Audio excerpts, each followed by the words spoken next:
Hey guys, welcome back to our channel. In this tech tutorial video, we're going to teach you how you can disable or turn off the ad blocker on Google Chrome browser in 2025. So let us dive into this. Navigate to Google Chrome, and there are two ways how we can achieve this, guys. So option number one, you head over to your installed extensions on Google Chrome and disable any ad blocking extension. From there, to do that, click into these three dots here on the top right, hover your mouse over extensions and click into manage extensions here.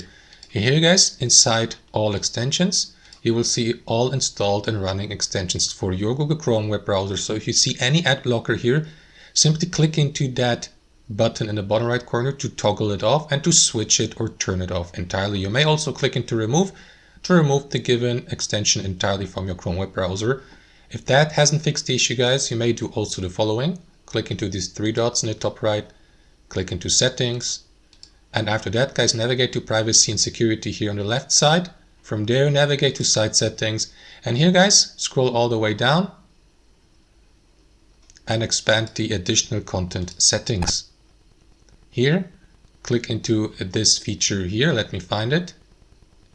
Click into it and switch to any site you visit can show any ad to you as the default behavior instead of using this option here. And that should fix the issue, guys. I hope it did for you. Let us know in the comments down below if that's the case. Thank you for watching. Hope you enjoyed this video, got some real value from it, and we'll see you next time on our channel.